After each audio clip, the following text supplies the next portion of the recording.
Hello বন্ধুরা প্রথমে ভিডিওটা দেখেন, তারপরে দুই চারটা কথা রাখবো আপনাদের সামনে। আগে ভিডিওটা দেখে নেন। হ্যাঁ, রংপুরের ঘটনা। একজন শিক্ষক তাদের পরিবারের 4 জন সদস্যকেই এই জিহাদির বাচ্চারা এরা মেরে ফেলে রেখে দিয়ে গেছে। কবে তার কোনো ঠিক নেই। তার পচা গলা দেহ পাওয়া গেছে, গা যেন টকবক করে ফুটছে।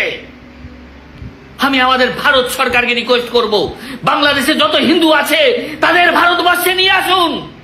আর যদি না আনতে পারেন তাহলে বাংলাদেশ দখল করে হিন্দুদের জন্য আলাদা রাজ্য তৈরি করে দিন।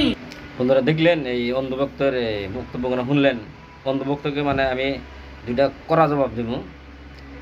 এই খানকির পোলা, তুই যে বললি বাংলাদেশের হিন্দুদেরকে সনাতনীদেরকে জিহাদিরা মাইরা ঘরের ভিতরে পচে গলে সরে আছে, তুই কি গোবর আর মূত্রই খাস না তার বাইরে কিছু খাস?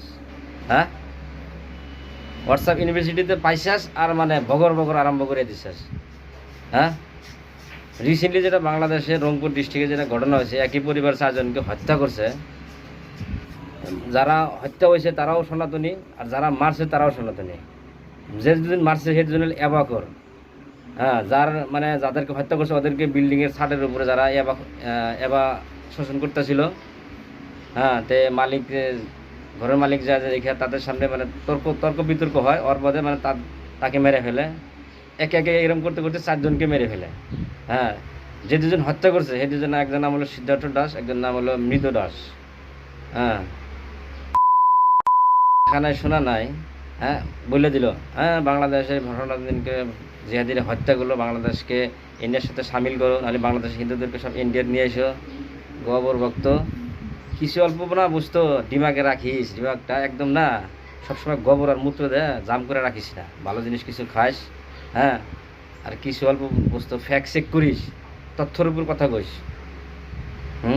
মানে যেটা দেখো সেটাই নেই, মানে সোশ্যাল মিডিয়া তুলবার লাগাই দিলে। তোর মতো আর 2-4 আরও দেখতেছি, একটা টুম্পা দাস নাকি এরকম, মানে কোনো তথ্য চেক নাই, নাই। হিন্দু মুসলমান কীভাবে দাঙ্গা বাজাবি, কীরকম করে মানে দুই কমিউনিটির মধ্যে ঝগড়া ফাসাদ লাগুক।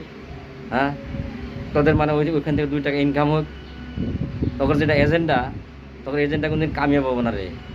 হ্যাঁ, সবই না গোমূত্র আর গোবর সেবন করে না। ভালো মানুষ এখনও সব জায়গাতেই আছে কম বেশি। বুঝতে গেলে তথ্যগুলো ফ্যাক্ট চেক করে তারপরে কথা বলিস। এলা গোবর ভক্ত, অন্ধভক্ত। হ্যাঁ, যে ফ্যামিলির 4 জন মরছে, বাড়ির গার্জেনের স্ত্রী, তার মেয়ে, তার ছোট বাচ্চাকে তুলে মারিয়ে ফেলছে। যারা মারছে তারা 2জনই হিন্দু, তারা 2জনই সনাতনী, আর যারা মরছে তারাও সনাতনী। হ্যাঁ, এটা আমার কথা না, ওই যে বাংলাদেশের পুলিশ প্রশাসনের মিডিয়ার থ্রুতে দেখে লইস। গোবর ভক্ত, অন্ধভক্ত। বন্ধুরা এই ভিডিওটা এই যে শেয়ার করে এই যে গোবর ভক্তদের কাছে পৌঁছায় যায়, যারা তারা দেখে অল্প যাতে মানে পরিবর্তনের থেকে আশা খুব কমই। এটা হলো গোবর ভক্ত, অন্ধভক্ত। এরা কোনোদিনই পরিবর্তন হবে সবসময়, মানে এরা মানুষের মাঝে কীভাবে দুই কমিউনিটির মাঝে দুই ভ্রাতৃত্ববন্ধন কীভাবে করে ভাঙন আনতে পারে, ওদের এটাই প্রচেষ্টা। হ্যাঁ, ভিডিওটা বেশি বেশি শেয়ার করে দেন। সবাই থাকেন, ভালো থাকেন, সুস্থ থাকেন। ধন্যবাদ।